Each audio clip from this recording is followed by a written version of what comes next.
Hello and welcome to a demonstration of TLF network control system. In this specific video we will show multi-vendor layer 3 VPN automation. In the network we have a mix of Cisco's and Junipers as CPEs and PEs. In the middle we have a layer 2 transport where we have two different vendors. NCS sits on top of this and provides user interfaces for the network engineer. We will use two user interfaces, the network-wide CLI and the web UI. NCS has two distinct layers, still tightly connected. There's a layer where you manage the devices, and NCS uses device data models to understand the capabilities of the different routers and switches in the network. Then you specify a service model for your network services, for example a layer 3 VPN. Both models are using the standardized Yang data modeling language, so they can easily be customized, appended, or defined on your own. So when you provision a service, of course, the key is what are the corresponding device configuration changes. And NCS has a built-in declarative mapping layer, so the transformation from a service change to the corresponding device models are easily defined. Also, NCS is built on data store, which is in sync with the network regarding the device configurations and the service configurations. So at startup of this demo, we will have a cold start in NCS. We will discover the complete device configuration, populate the corresponding device configuration data in CDB. When we provision the service instances, the service instance will as well be populated in CDB with the corresponding device configuration changes and the changes applied to the network as one transaction. And this is key to understand. Whatever NCS does towards the network is a transaction that actually includes the real devices. The transactional border doesn't stop at the database, it stops after the devices.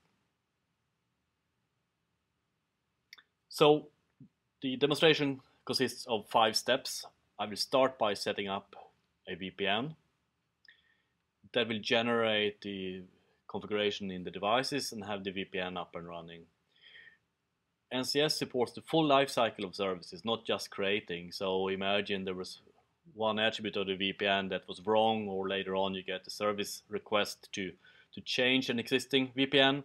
NCS can change any part of the service and generate the minimum diff to make it happen in the network.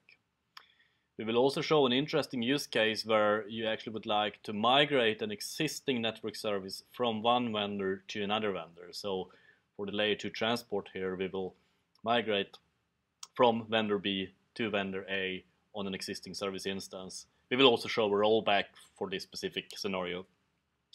So we have created a service, we have changed services, we have migrated services. Also key is to be able to remove services and clean up the network. So the demonstration will end up with deleting the service and show that we remove the corresponding device configurations from the network.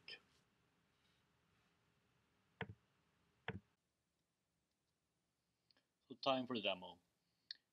I will use the NCS web UI and the CLI during the demo. Here you see the web UI with a diagram of the network we will be using. The NCS CLI comes in two flavors, a Cisco style and a Juniper style. Remember though that when you see the NCS CLI, it has nothing to do with the native CLIs towards the devices. The CLI and the web UI are representations of the NCS data store, and you manipulate the logical representation of the devices and services until you hit commit. Then changes are happening towards the network. I've cold started NCS, so the NCS has no knowledge of the device configurations currently. Let's start by grabbing the config from the network by asking NCS to sync from the network. At this point, we use the underlying interfaces, in this case all CLI devices, to grab the config, interpret that, and populate the database. So now I know how the individual devices are configured, and we can use the NCS CLI to inspect that.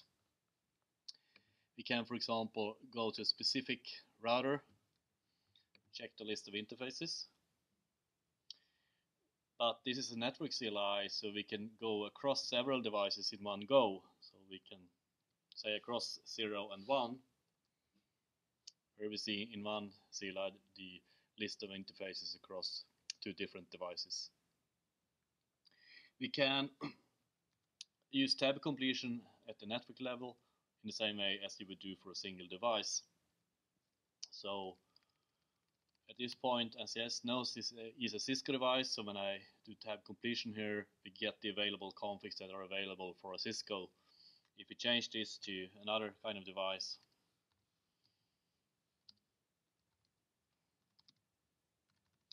we will see something completely different because this is the Juniper CLI, the Juniper device. At this point, you can also, of course, configure the devices as they are. So just give a quick glimpse of that before we move to the actual services.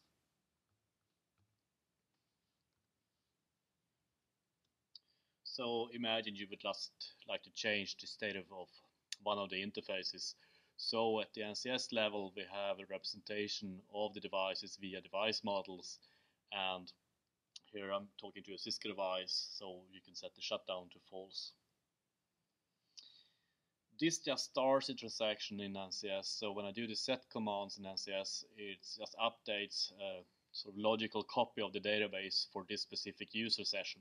I can continue and do a lot of changes until I hit commit. When I hit commit, the changes are pushed to the network. If everything is fine, it's updated to the database. If something goes wrong in the network, we make sure we roll back over all the devices and nothing has actually happened. So that's the transactional behavior towards the devices that are fundamental when we move to services. And I can commit this as an illustration. That change now happened on the Cisco device. Let's move up to services. So at the device level, we have device models for the devices we manage. The same goes for services. So in NCS, you can model the services. In this case, you can model layer 3 VPNs. So you do the models, you load that to NCS, and the NCS web UI, the NCS CLI, the NCS database is re-rendered from the update schemas, now knowing about layer 3 VPNs. Let's start setting up a VPN between the CPEs over the layer 2 transport and the DPEs.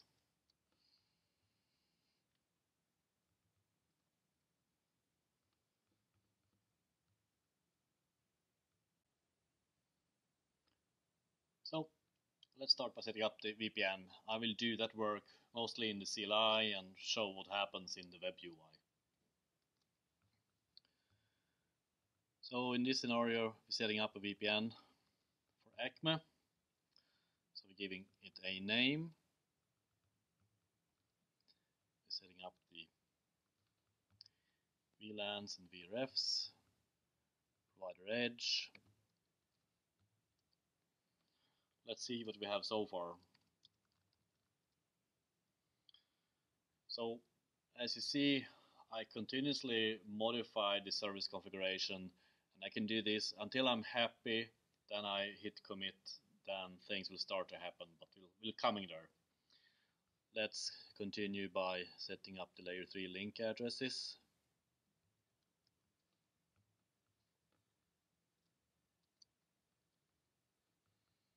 The transport switch. And the CPE. So here we have sort of one leg. We have Acme Corp 1 port with the PE, LinkNet, layer 2 transport, and CE. And we can do the other leg.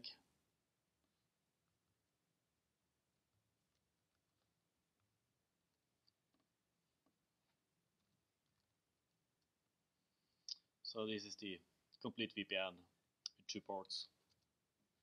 This represents the service configuration. So we have a service configuration of 57 lines representing this service instance. When we commit this, we will generate the underlying device configuration changes and then finally the commands to the underlying devices. And we can inspect all those steps in the chain. If we commit dry run, we will calculate the diff and show the diff in the generic device model format. So we don't care if it's a CLI or an XML or something. What are the changes to the devices? This goes through the mapping. So using the mapping, it looks as this service configuration, what should happen on the devices, and this is the end result that we will create. And of course, the device configuration changes are much more than the corresponding service. We can count the number of lines here as well.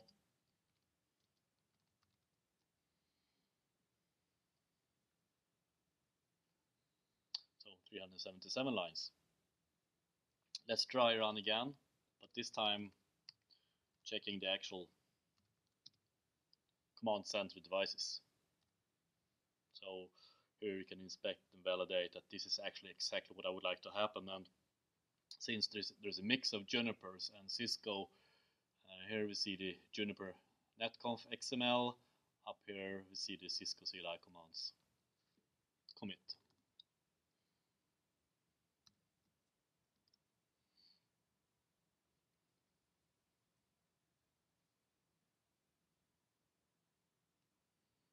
So configuration written.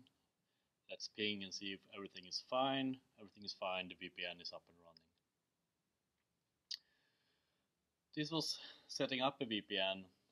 Imagine that we entered wrong VLAN ID for one of the ports. So here we have 505, for example. Let's just modify that VLAN.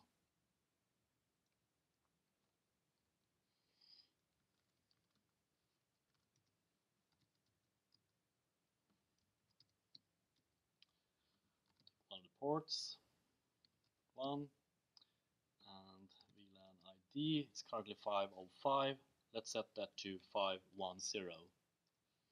So we have a very small change at the service layer. Remove 505, add 510. But running through the mapping, this actually generates a lot of changes to the underlying devices, which NCS does automatically. So again, if we do a try run here,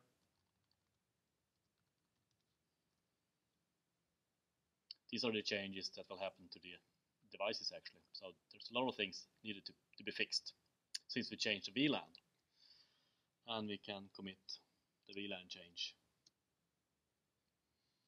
And remember, everything is transactions, so we do this as one transaction towards all the devices, making sure the VLANs are propagated correctly. If it would fail on one of the devices, we would roll back, so you never end up in an inconsistent state in the network. The transaction engine takes care of that. Okay, let's show a bit of migration. So maybe you have a swapping out a vendor, or you need to replace a device with a device from another vendor, and this can be automatically managed by NCS because we have the representations of the services, we have a representation of the device configurations, and we can always do the minimum diff to achieve the service. So what we will do here is to move the layer to transport from this switch to that switch. How do you do that? Well, it's a matter of, again, modifying the service instance. So at the port Acme Corp number 2, we will just change the switch from this switch to that switch, and again, the service diff engine will make things happen.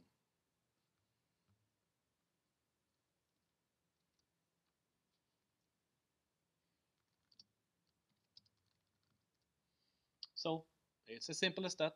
Just remove HS0 and put in CS0 in the service.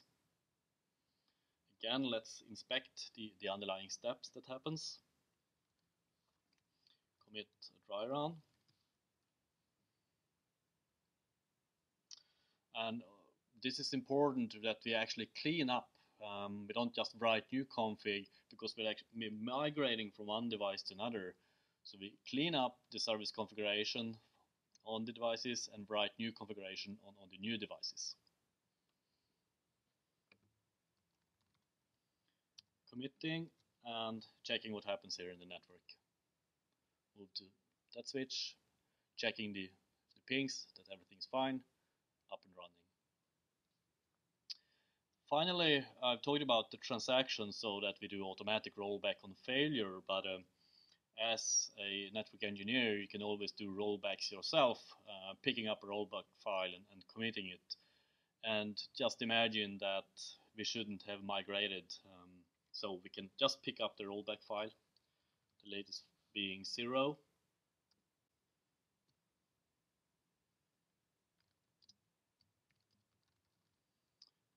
Already changes. Again, very simple change at the service layer, just reverting what we just did. But the net result to the network is larger. So this time I just committed, and let's see in the web UI what happens. Moving, checking,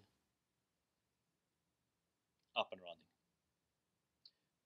That was all. Thank you.